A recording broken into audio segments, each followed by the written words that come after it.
Good morning students. आज हम class 12th political science का चैप्टर 5 कांग्रेस प्रणाली, चुनौतियां और पुनर्स्थापना करने जा रहे हैं। जैसा कि आप सभी जानते हैं कि कांग्रेस पार्टी की स्थापना 1885 में A.O. ह्यूम द्वारा की गई थी।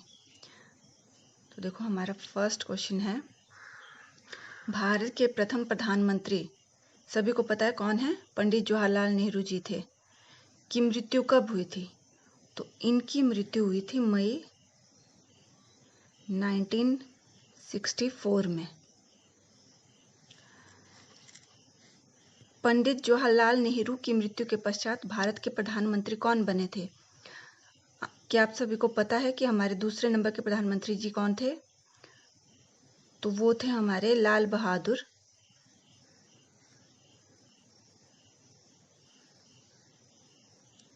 शास्त्री जी। इसी क्वेश्चन को आपसे इस तरह भी पूछ सकते हैं कि पंडित जवाहरलाल नेहरू के राजनीतिक उत्तराधिकारी कौन थे? तो वो भी कौन थे? पंडित जवाहरलाल नेहरू जी, सॉरी, लाल बहादुर शास्त्री जी। जय जवान जय किसान का नारा किसने दिया था?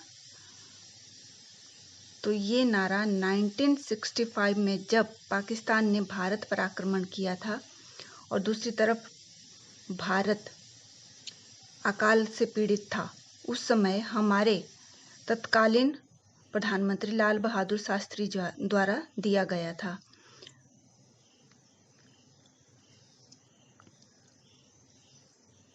क्योंकि सेना से लड़ने के लिए हमें किसकी जरूरत थी? जवान की। और भूखमरी से लड़ने के लिए किसकी जरूरत थी? किसान की। तो उस समय उन्होंने ये नारा दिया था। लाल बहादुर शास्त्री की मृत्यु के पश्चात भारत के प्रधानमंत्री कौन बने थे? लाल बहादुर शास्त्री जी के राजनीतिक उत्तराधिकारी कौन थे? तो ये थी हमारी इंदिरा गांधी जी।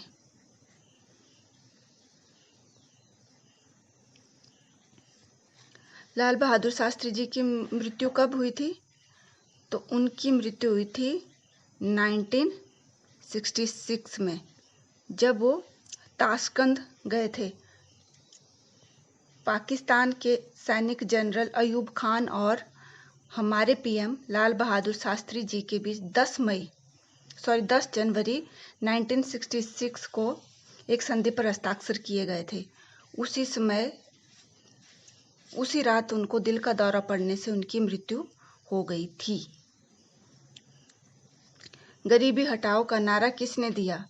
तो ये नारा दिया था इंदिरा गांधी जी ने। कब दिया था? 1971 में। और इसी नारे की वजह से इनको वोटों में भारी जीत मिली थी।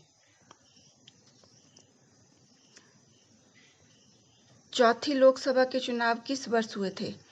तो चौथी के ये हुए थे 1967 में। और इसी समय केरल में गैर कांग्रेसी सरकार भी बनी थी। प्रिवी पर्स की समाप्ति किस वर्ष हुई थी? प्रिवी पर्स की समाप्ति 1971 में हुई थी। 1971 में हमारी इंदिरा गांधी जी पीएम बनी थी, तो उसी समय प्रिवी पर्स की समाप्ति भी हो गई थी। जब 15 अगस्त 1947 में भारत आज़ाद हुआ तो भारत कितने रजवाड़ों और रियासतों को मिलाकर बना? 565 रजवाड़ों और रियासतों का विलय करके भारत की स्थापना की गई थी। तो उस समय वहाँ के जो राजा थे उनको कुछ इस भत्ते का आश्वासन दिया गया था, जो कि 1971 में इंदिरा गांधी जी द्वारा समाप्त किया गया।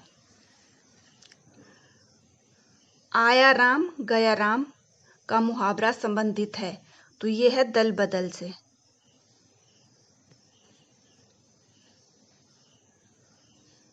दल बदल क्या होता है? जब किसी भी दल के सांसद या विधायक अपनी मर्जी से दल को छोड़ देते हैं। और इसी दल बदल को रोकने के लिए संविधान में कौन सा संशोधन किया गया था? तो वो किया गया था 91th 51वां संशोधन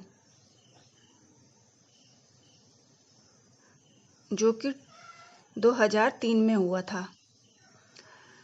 स्वतंत्रता के पश्चात पहली बार कांग्रेस का विभाजन कब हुआ?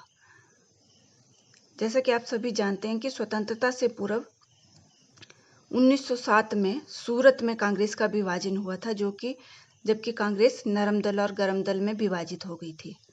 स्वतंत्रता प्राप्ति के पश्चात 1969 में कांग्रेस का विभाजन हुआ और इसमें भी कांग्रेस दो गुटों में बंट गई। एक था कांग्रेस सत्तावादी और दूसरा था कांग्रेस संगठन। ठीक है।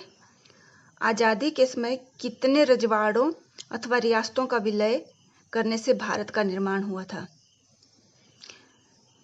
तो अभी मैंने आपको बताया कि कितनी रियासतों का विलय हुआ था भारत में? 565। भारत में एक अंतरिम सरकार का गठन कब हुआ था? तो ये गठन आपका जुलाई 1946 आजादी से पूर्व अंतरिम सरकार का गठन किया गया था। क्लियर? अगर कोई भी डाउट हो तो कमेंट करके पूछ लें।